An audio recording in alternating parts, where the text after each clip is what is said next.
The Liberty Bowl for me was in Memphis, Tennessee. No, that was the Belk Bowl. That was in Charlotte. Really? Yeah. So the Liberty Bowl moved to Memphis. It was at UAB Stadium in Birmingham, Alabama when I played in it. There you go. Right? Or am I thinking of a different bowl? I think you're thinking of Papa John's Bowl. I am thinking of the PapaJohns.com Bowl. All right. Sorry, Liberty Bowl. Let's go, Cats, baby. Finish this year off right. Subscribe on YouTube, Wondery Plus, wherever you get your podcasts, and follow the show on all social media at New Heights Show with one S for fun clips throughout the week. Jason, please, this is where you tell everyone what we're going to talk about. Well, 92%ers, we've got a incredibly depressing football portion of this great episode.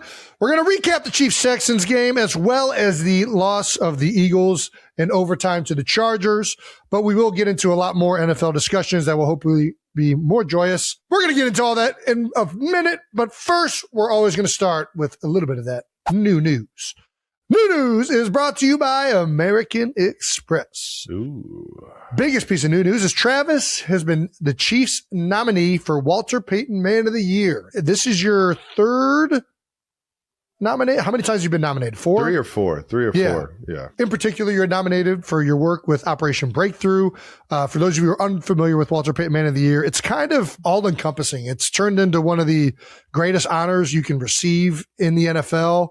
A lot of it comes down to charitable work and community work, but it also comes down to how you are as a player and the values and everything that you kind of exude as an NFL player to your teammates and city. And, it's named after the late, great Walter Payton. His family is still involved in giving out this award.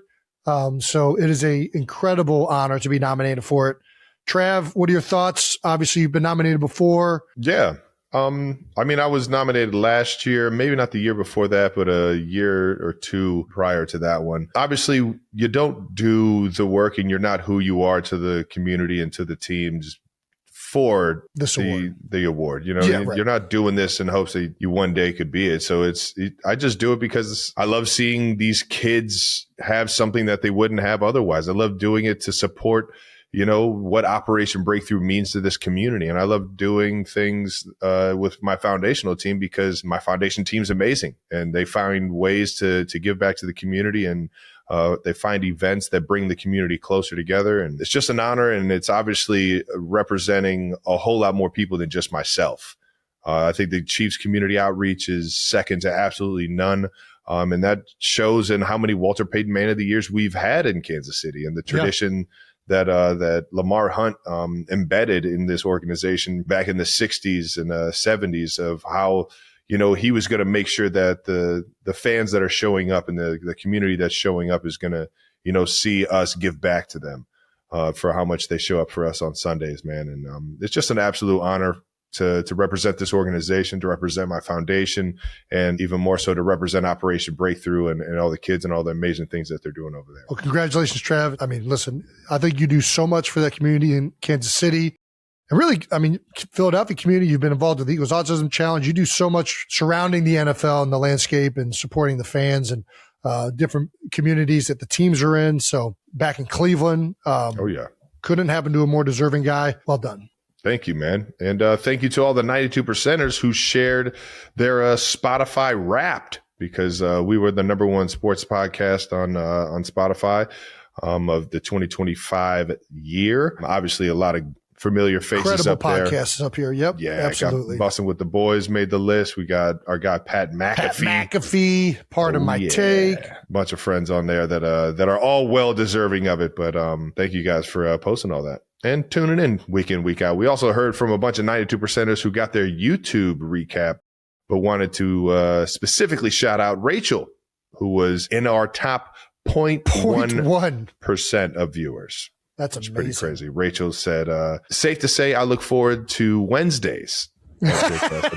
As she posted a picture of her literally being top 0.1% of viewers. That's awesome.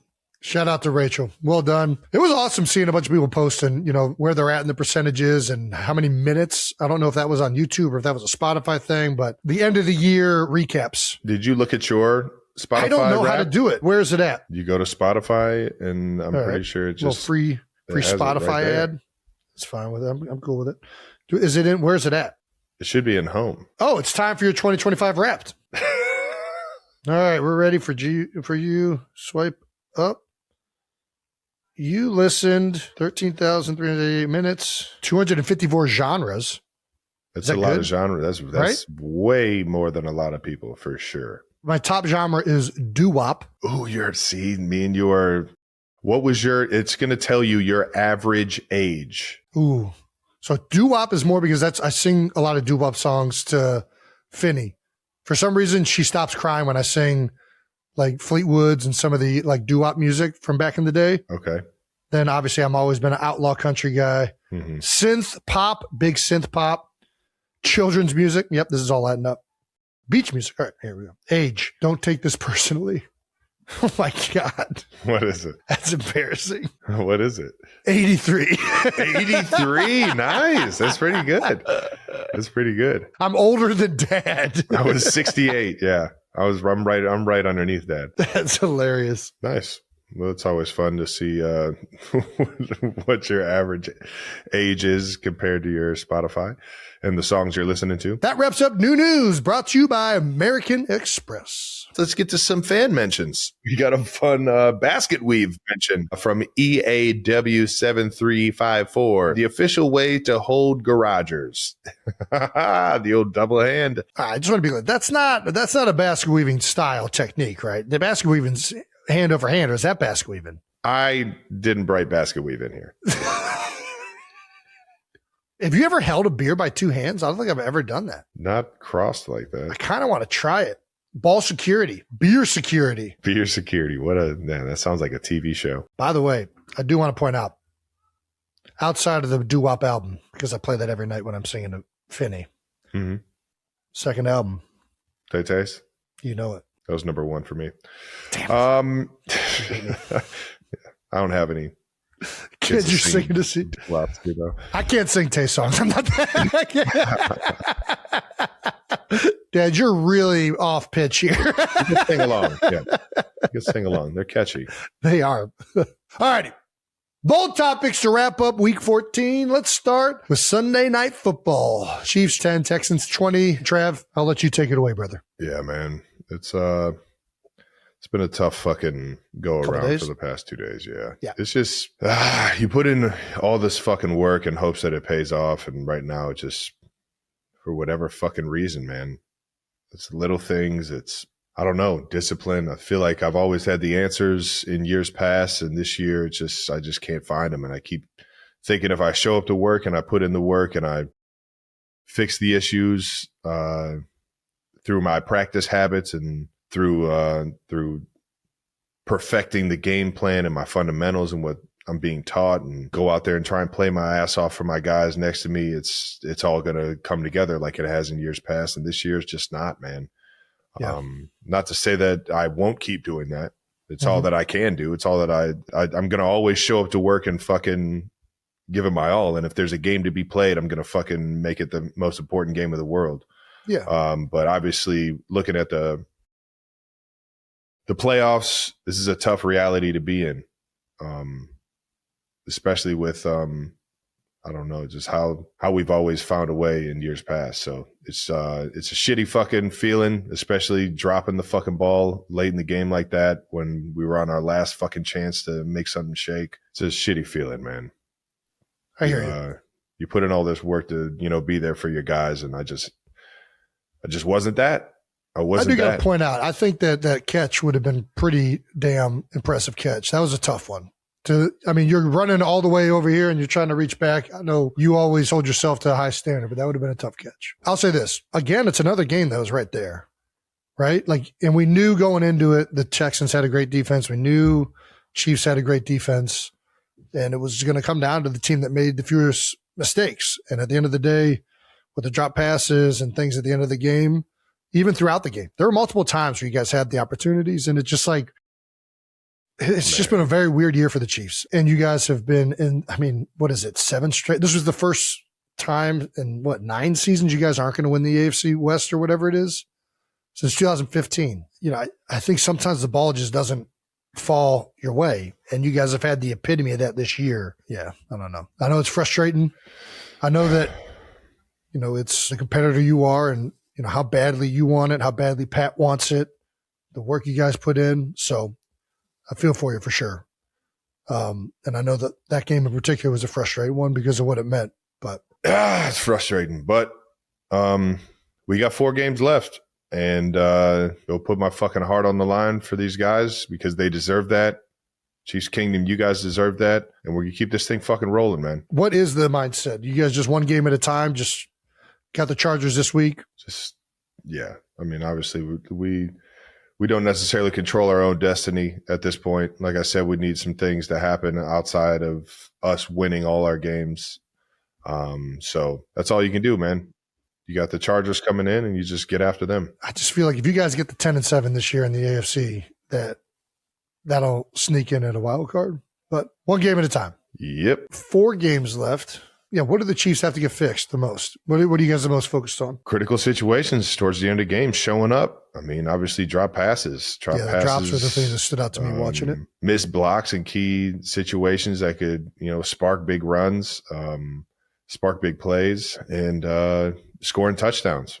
You got to score touchdowns in this league, man. And field goals aren't gonna cut it. I think it's just details on all phases. Even though I thought our defense fucking showed up and played a hell of a game against the Texans this week. Chris Jones, my God, he was showing his heart, man. That's for sure. Spags was dialing up all these blitzes. I mean, it was a fun game to watch from the defense for sure. They were doing everything they could. And shout out to the Texans, man. They made plays when they needed to. They got good players over there, man. That defense is freaking. It's the best in the NFL right now. And yeah, D'Amico Ryans. It's kind of, dude. Every single person on that staff I played with in Philly. It's kind of amazing considering how they all have and not a lot of them weren't even there together. Like D'Amico's the head coach, Matt Burke's the DC. Corey Unland's in the backfield. Billy Davis, who was the DC when Chip was here, is the linebackers coach. I mean, it's whenever I'm at Houston, I'm like, God dang, this is like former Philadelphia right here. But yeah, they're rolling on defense, man. Those guys are doing a great job coaching those guys up, and they have great players. I do got to shout out Esapole. Played good, man. The biggest thing I was worried about was the offensive line, and he played against who I think is one of the best players in the NFL and has been for a while, Daniil Hunter, and he held his own. More than held his own. No, really, he came in and yeah, I was extremely proud of him, happy as hell for him. And when I tell you, man, you want to talk about a guy that was just fucking happy to play ball, man. Yeah. Out there, high energy, no matter what the situation was, seemed like he was ready to fucking get after it. That's awesome. A guy like that who's just kind of itching at the bit to be able to get out there and show the world what he's got, man. The big athletic guy, man. And happy as hell for him. Just wish we could have got the win for him. We got the Chargers this week, obviously coming off a win against the Eagles that we're about to get into, man. A team we know, a team that knows us, and they're rolling too. Harbaugh's got them playing their best fucking ball, and Herbert's playing lights out. And yeah, we're going to have our hands full, man. Let's go ahead and get to this Eagles-Chargers game, though, on a little Monday night out there in Los Angeles. Jason, you kind of summed up the game by tweeting FML, if you want to tell everybody why you tweeted that. It was just a frustrating game to watch as an Eagles fan. You know, we just continually kept kicking ourselves in the foot. And, I mean, it was, turnovers, penalty down low takes us off the 2-yard line. I mean, it was just one thing after the other. Very frustrating game. It felt like there was more to be had. It did feel like we were starting to click. And then every second we got into the red zone, turnover. Every single time we got a chance to get a touchdown, we get knocked back and kick a field goal. We missed a field goal. I mean, it's just not too much different than the Chiefs game. And it's man, we had our opportunities, more than our opportunities. And we did a lot of really good things in the game. Against a really good team, against a really good defense. The Chargers defense is one of the better units in the NFL. Statistically and personnel-wise, one of my favorite defensive players in the league, and Derwin James over there. Love watching that guy every chance I get to see him play.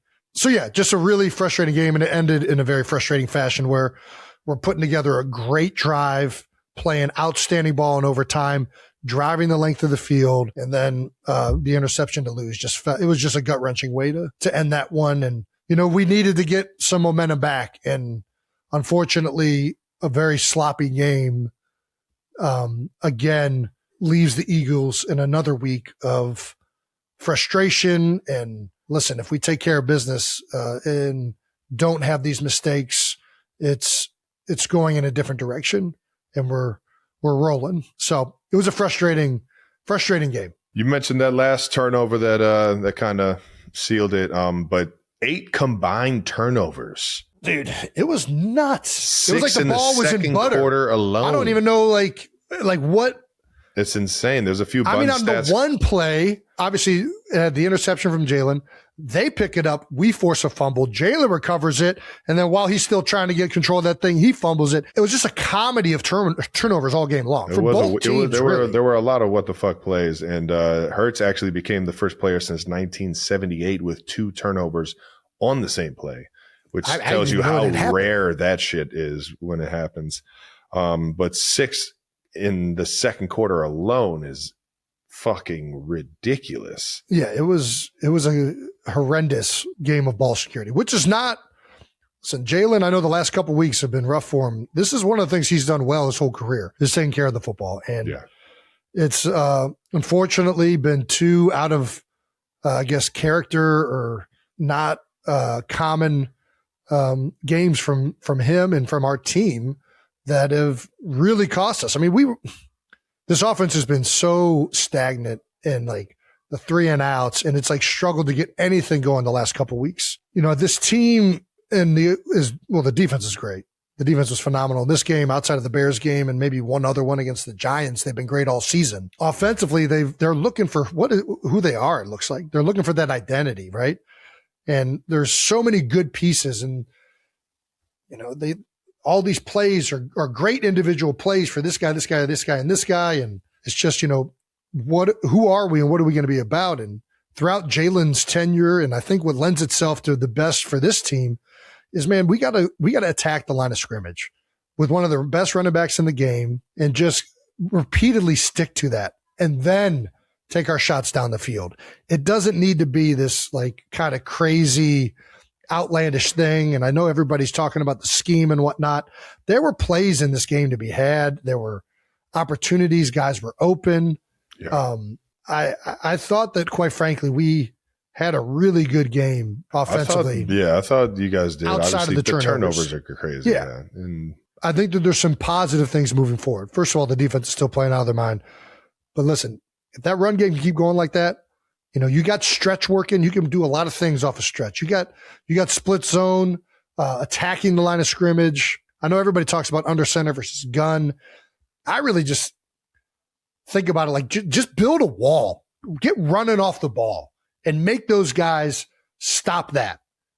In order to stop that, you gotta commit to the line of scrimmage, and then that opens things behind them. And you know, they're a good team as well. Jesse Minter did some things that threw us off on plays here and there. That's going to happen. Yeah, I thought it was overall. There's a lot of positive to take away from the game, in a game that looks really negative because of the extremely bad plays that happened. There were some good things, in my opinion, on that tape. I thought the guys ran block better than they have in a while. I thought the tight ends did a pretty darn good job in this game for the most part. And yeah, I mean, uncharacteristic game for Jalen.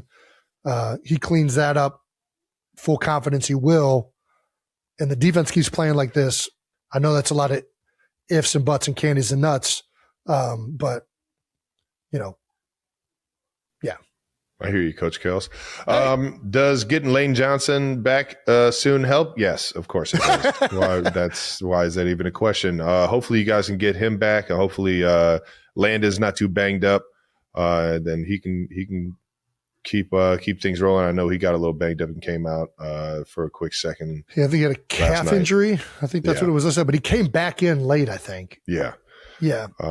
Maybe just keep it moving to positivity rabbit. So this has been a thing with the offensive line for a while now? No, this is the first time it showed up. I thought it was Landon because it feels like Landon's sense of humor. Landon said it wasn't him. I have no idea where this fucking rabbit came from. There you go. It showed up today, and the offensive lineman stressed to me that they are not sad. They just wanted good vibes, Bunny. This is from Ashley Sullivan. I would assume a reporter out there in the Philly area. At the end of the week, this positivity rabbit showed up in the locker room. And obviously this is kind of like somebody trying to, it's a lot of negativity in Philadelphia and before the game for an 8-4 team that's first in their division. and certainly looking like they're going to be in the playoffs. I think the team was trying to make a statement like, hey, we're all in on this together. We feel like we're still the real deal. Yeah. If I'm being honest, I don't really like the rabbit. I think it's kind of like, it's a little hokey. But listen, if they like it, who the fuck? I don't really give a fuck that much. But you got to go back it up. You go out there and you turn the ball over a bunch, and largely you're the reason that you lose the game. Rabbit's got to fucking eat carrots. Get the fuck out of here, Rabbit. Get the antics out of here. I hear you. Bad vibe. It didn't work. What did they say about it? So it showed up today, and the offensive line stressed to me they are not sad. They just wanted good vibes, Bunny. So you're asking, Brandon, should they ditch the rabbit or double down with more rabbits? Just put more rabbits in. Which way do you go with this? You're saying get rid of it? I think they tried it. It didn't work. You got to ditch the rabbit. I mean, the whole thing's got to go. It's got to go. Yeah, I kind of agree with you. Or do you double down? It's a good question. Do you put different holiday mascots in there? Do you get a leprechaun? Do you get? I mean, the more rabbits is funny. I don't know how much you want to joke around about just at this point, fucking a season going the wrong direction right now. But if I'm losing, not winning, we got to get rid of that shit. That's I honestly, if I'm being very brutally honest, I thought it was a surprise to see the rabbit because I'm like, it's a sign of just like too much like joking around with something that I think is like actually like you should be really fucking pissed off with the way you're playing. And it's okay to be positive, but like, you know, this is something you do when everything's rolling and you're freaking performing well. You don't do antics like this when you've shit the bed for the last couple weeks. Yeah, I hear you. Well, we got a Monsters Fun Day football. Is this a Jason Kelce Monsters Inc.? It is. This is pretty cool. ESPN does this altcast. There's at least the second year they did it. Last year they did it as Simpsons characters, but they somehow they do it with like AI or some animation program or whatever, but it mimics the game happening. I think Dan Orlovsky and Mina Kimes and I forget who else is on the call, maybe Jeremy Fowler. I don't know, but there's a whole nother like broadcast happening. Yeah. And they do it. They did it this year in the Monsters Inc. style. And Swag and I did the pregame show for it. Nice. And we were monsters for the pregame show of the Altcast. And I mean, I just love the beard. That's great. And then look at the eyebrows. They make sure not to thick as shit. You already know. That's not Jason Kelce unless you throw some thick ass eyebrows on there. Dude, this would be fun to just wear this as my outfit, though. Just get like a collar with a. You're insane. That's pretty good, though. The Eagles got the Raiders at home next week, though. They do. I know the Raiders had a rough season this year. Obviously, they've already fired Chip Kelly, offensive coordinator. Hasn't gone their way, but it's still the NFL, man. Any team can win any given Sunday, and the Eagles need to get some momentum going. They have to go out there and perform. Yeah. NFL superstar Travis Kelce stunned fans on Wednesday, December 10th, when he broke down in tears during a heartfelt birthday tribute to his fiancé, pop icon Taylor Swift, on the latest episode of the New Heights podcast. The Kansas City Chiefs tight end, known for his composure on the field, showed a rarely seen vulnerable side as he spoke directly from the heart. Fighting back tears, Kelce described Swift as his greatest inspiration and credited her with making every day feel like a celebration. "Taylor, you light up my world in ways I never thought possible," he said, his voice trembling with emotion. "Thank you for making me better, for loving me, and for showing the world what kindness really means." Listeners were left in awe as he reminisced about their journey together, sharing never-before-heard insights into their private life. "Every moment with you is a touchdown," Kelce added, causing an outpouring of support from fans worldwide. As the emotional segment ended, the podcast comments exploded with love and speculation. What other surprises could the power couple have in store? One thing's for sure, this birthday tribute just raised the bar for romance.